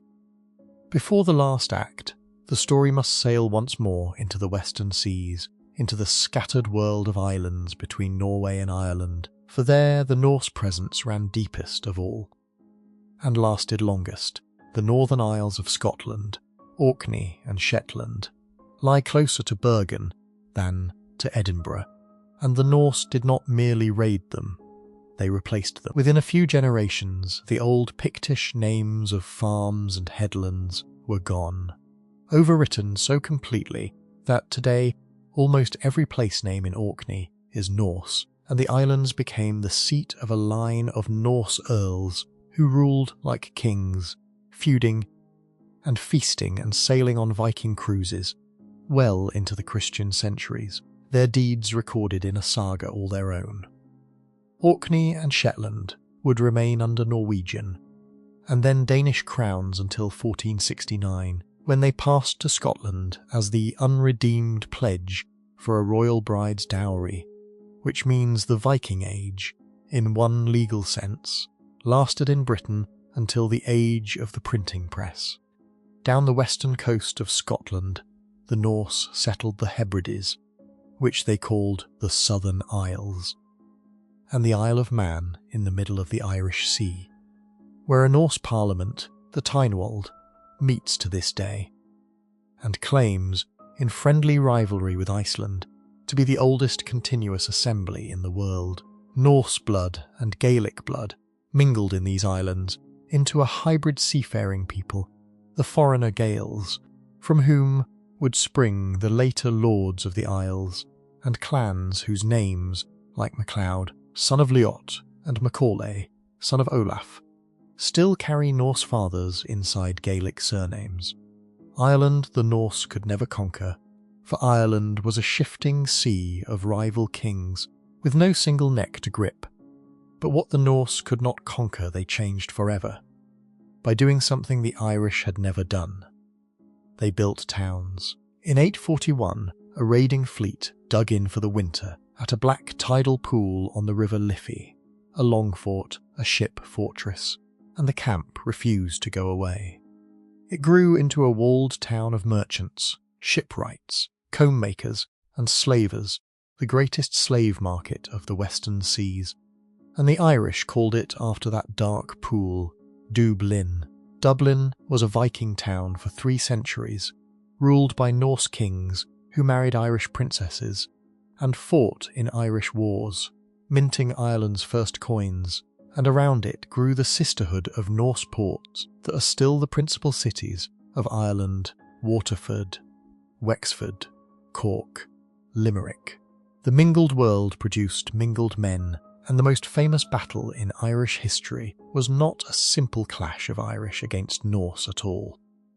At Clontarf, outside Dublin, on Good Friday of the year 1014, the aged High King Brian Boru, who had risen from a small Munster kingdom to overlordship of the island, faced a coalition of the King of Leinster, the Dublin Norse, and Viking allies gathered from Orkney and Man.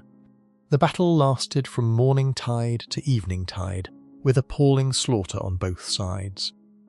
Legend wrapped it in omens, ravens, and a Valkyrie's weaving, and Norse tradition itself remembered it with dread.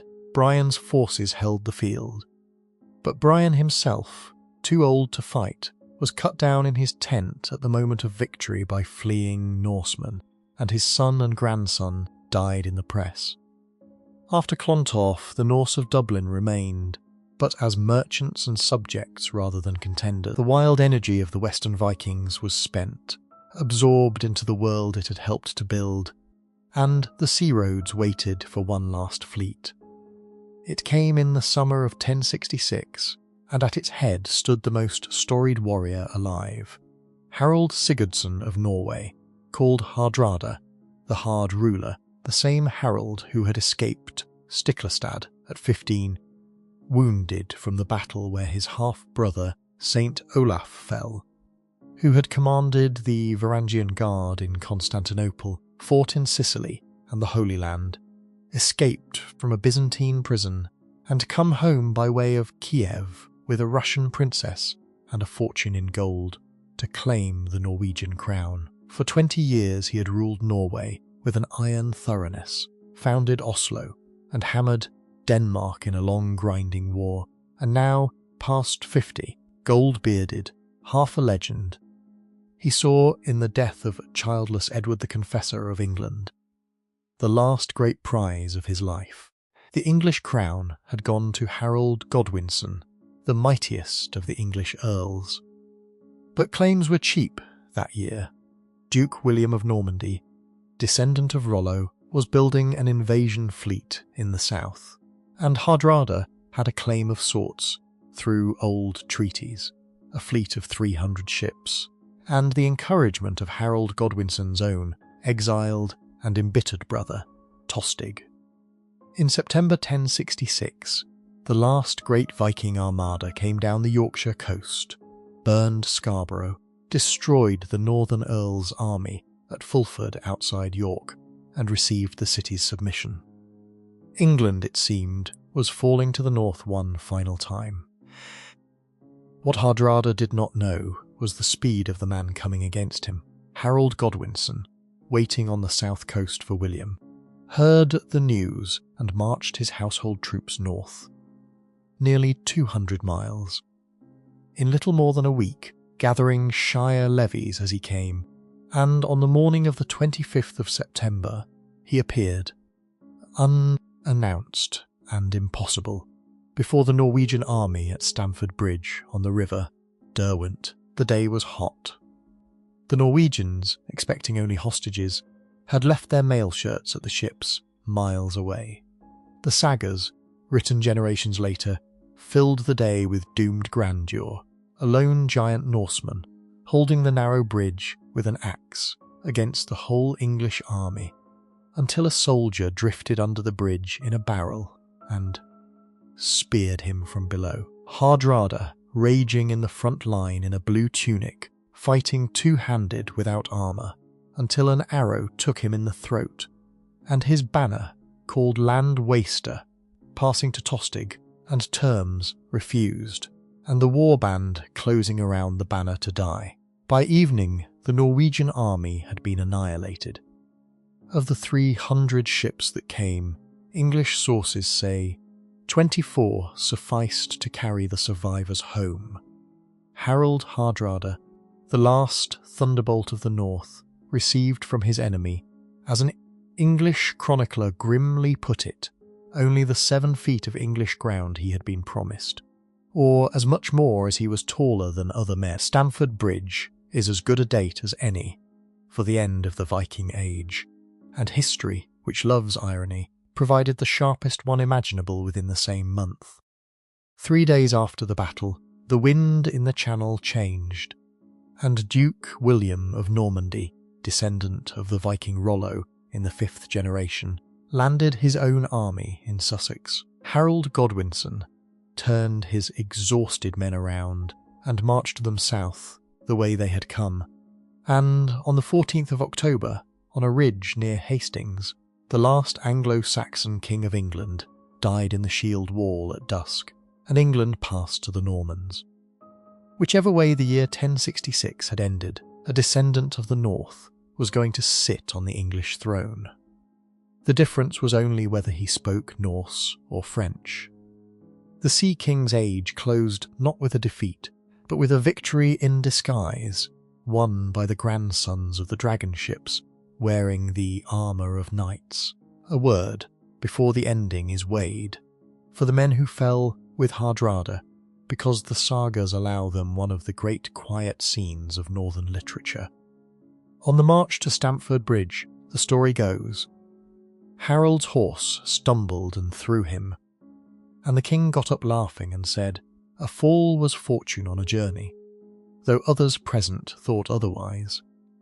And when he saw the dust of the approaching English army glittering with weapons like a field of broken ice, he asked who these could be, and was told, and knew what the day would be. He spoke a verse then, as northern commanders were expected to do, and disliked it, and stopped, and composed a better one, saying a man should not limp before his fate. And the second verse, defiant and clean, is the one the sagas kept. Even his enemies gave him his measure. The age that began with unarmed monks cut down on a beach ended with an old poet king, revising his own death song for style, and there is a kind of justice in that, for the North had always believed that how a thing was said, and how a man stood while saying it, mattered as much as the thing itself. Why did it end? Not because the North was beaten, but because the world that had made the raids possible had quietly ceased to exist, and the raiders' own success had helped end it. The kingdoms of Europe had learned, building castles and fortified bridges, raising fleets, closing the rivers. The wild margin of free chieftains with private warships had been tamed by kings, Norse kings, who taxed trade rather than plundering it, and a young man with ambition now took the cross, or a royal commission, rather than the whale road. The North itself was Christian now. Bound into Europe, by bishops and marriages and Latin letters, its kings building cathedrals where their great-grandfathers had burned them. Scandinavian fleets would sail again, on crusades in the Baltic, in the wars of medieval kings, but they sailed as part of Christendom, not as the terror outside it. The Viking Age did not fall, dissolved, into the countries it had created. England united in answer to it, Russia and Normandy and Dublin founded by it, Iceland peopled by it, and the long ships rotted gently in the boat sheds, and the grandchildren of the raiders paid their tithes, and complained about taxes, and told stories on winter nights about the wild great-grandfathers, growing wilder with every telling. And now, as the story itself furls its sail, let the history soften into pictures and drift with them towards sleep. Come aboard a Nar on a summer night in the middle of the Northern Ocean, somewhere between the Faroes and Iceland, 1,000 years ago. The ship rides the long swells with a slow creak of rope and timber, the great sail full and quiet above, drawing steadily in a wind that has held all day. There is no land in any direction, and no fear in that, only patience. The steersman leans on the tiller, feeling the sea's grammar through the oak, the way the swell runs, the cross-set of an older swell beneath it that tells him of winds far away.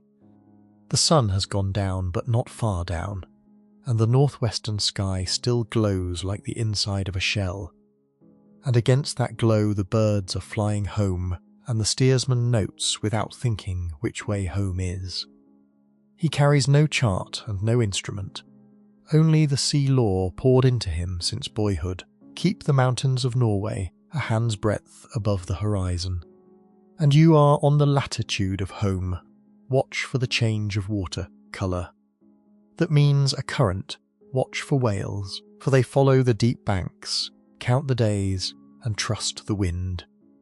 Someone has hung a lantern of horn at the mast foot, more for comfort than for need.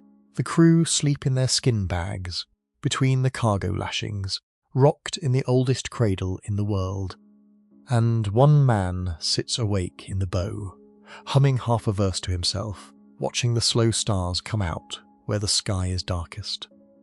The ones his people steer by, wheeling gently around the nail of the heavens. The ship smells of tar and wet wool, and the cold clean salt of mid-ocean. Nothing happens, hour after hour, except the sea. And that nothing, that steady onward, rocking nothing, is the true heart of the Viking Age. Thousands of nights like this one, unrecorded and uncounted, in which nobody fought anybody, and the ships simply went on, carrying sleepy, ordinary, extraordinary people across the roof of the world. Drift now from the sea to the land, to the quiet places where the age still speaks, if you stand still enough to listen, across Scandinavia, along the roadsides and field edges and churchyard walls, stand the runestones, thousands of them, grey granite raised on end, and carved with ribbons of serpentine ornament, and within the ribbons run the runes, the angular old letters made of straight strokes, because straight strokes are what a knife cuts easily in wood, and a chisel cuts easily in stone. Most of the stones say simple things, and their simplicity, across 1,000 years, is what makes them unbearable and beautiful. Gunnar raised this stone in memory of Helgi, his brother, a good farmer. Astrid had this stone raised for Eystein, her husband who died in Greece. Tola set up this stone for her son Harald, brother of Ingvar. They fared like men, far after gold, and in the east gave food to the eagle. They died southward, in Sörkland, the land of the Saracens. Whole sagas compressed into a sentence. Around Lake Mälar in Sweden stand more than 24 stones for the men of a single doomed expedition. Ingvar the far-travelled's voyage east toward the Caspian around the year 1040, from which almost no one returned, so that the grief of one district is still legible in stone along its lanes. Some stones end with a prayer to God and Christ. Some ask that the runes stand as long as stones endure, and one carver on the great island of Gotland simply signed off with the craftsman's satisfaction of a job well done. The stones were painted once, red and black and white, and stood bright at crossroads and bridges, for many were raised beside bridges and causeways built for the good of the dead man's soul, so that a Viking Age memorial was often also a public work, away over the wet ground, so the living would say his name each time they crossed dry-footed, and the age speaks in something even nearer than stone. It speaks every day in English, in the reader's own mouth. When the Danes settled the Danelaw, their language and Old English were close cousins, near enough that a Danish farmer and an English farmer could haggle over a cow and mostly understand each other. And out of that long haggling, hundreds of Norse words simply moved into English and made themselves at home. They are not exotic words, they are the plainest words in the language. Sky is a Norse word, and so is window, which was once the wind's eye. Knife, law, husband, anger, awkward, cake, dirt, egg, fellow, fog, gift, happy, ill, leg, mistake, odd, race, root, rotten, scare, skin, skirt, sky again. Because it deserves saying twice. Take though ugly, want, weak, wrong. When an English speaker says they are happy, or that something went wrong, the Viking Age is speaking. Even the little words came over, and this almost never happens between languages, for the Norse gave English the pronouns they, them, and their, which means one cannot say they came in ships without using the language of the people who came in the ships. The map remembers too. Every English town ending in by Derby, Whitby, Grimsby was once a Norse farm or settlement, for by meant just that, and every thorp was an outlying hamlet, and every thwaite a clearing. In Normandy, the Norse names sank under French. In Ireland, Dublin, and Waterford, and Wexford keep their harbour names. And in the far north, Orkney is nearly all Norse from shore to shore. And 4 days of every week bow to the old gods still. Tuesday for Tyr, the one-handed god of war and justice. Wednesday for Woden, who is Odin. Thursday for Thor, the thunderer. Friday for the goddess Frigg. The missionaries converted the kings and the laws and the burials, but no one ever managed to convert the calendar. And so the old gods ride quietly through every modern week, waiting between Monday and the weekend. Nor should the poets be forgotten in this quiet inventory, for the North prized nothing higher than a well-made verse, and its court poetry, the work of the skalds, was the most intricate wordcraft of medieval Europe. A skald praising a king did not simply say, "The king won a battle at sea." He would say that the feeder of ravens reddened the wound sea, while the horses of the waves leapt beneath him, and every listener unwound the riddle at the speed of hearing, for these fixed metaphors, called kennings, were a shared code of the whole culture. The sea was the whale road, the swan's path, the necklace of the earth. A ship was a wave steed, sword was the icicle of blood. Battle was the storm of spears, gold was the fire of the river, because a dragon slept on gold in deep water, and a generous king was therefore the enemy of gold, the breaker of rings. Poetry was memory, contract, and news service. In one, a praise poem was payment. A king could not refuse to honour, and a mocking verse was a weapon the law took as seriously as a knife.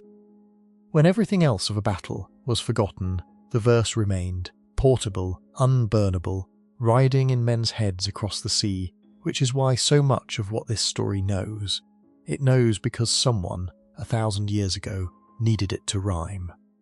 The graves speak last and most gently. Archaeology has spent 2 centuries listening to them. And what the graves mostly say is not war, For every warrior buried with sword and shield, there are many more people buried with the tools of their actual lives.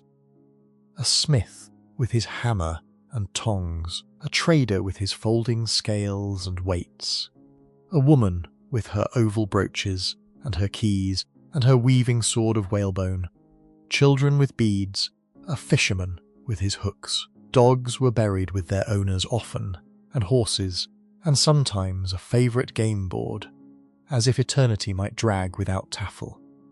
At Birka in Sweden, one famous warrior grave, furnished with sword, axe, spears, armour-piercing arrows, 2 shields, 2 horses, and a full set of game pieces, was assumed for a century to hold a man, until scientists tested the bones and found the warrior was a woman, and scholars have been happily arguing ever since about what exactly that means, which is precisely what she would have wanted if the game pieces are anything to go by. In Denmark, in the fortress graves, lie the young men of Harald Bluetooth's garrisons, and isotopes in their teeth show that many were not Danes at all, but recruits from Norway, from the Slavic lands, from all around the Baltic, a reminder that the armies of the north were always more mixed than the sagas admit. And everywhere, in men's graves and women's graves alike, the combs. Whatever else the Norse believed about the next world, they intended to arrive with their hair in order. Before the last fire of this story is lit, drift once around the great wheel of the northern year. Because the Norse did not live in history. They lived in seasons, and the seasons were older than any king. Spring in the north came late, and all at once, the ice going out of the fjords with cracks like whips, the meltwater loud in every gully, the pale grass showing through the rotten snow, and with it a hunger for work after the long dark. Ploughs out, byres emptied, the cattle staggering into the light on winter-weak legs, drunk on the smell of growing things. Then the ships came down from their winter sheds on rollers, freshly tarred, and the farms by the water rang with rivet hammers. And the men who were going, wherever they were going that year, to the herring, to the trading towns, to Iceland, watched the wind and the moon, and made their farewells. Summer was light without end, haymaking through nights that never blackened, the smell of cut grass and clover, heavy over the home fields, children out at the sheelings, the high summer pastures, with the milking herds, whole weeks of the year lived out of doors, and the ocean at its kindest, which was never entirely kind.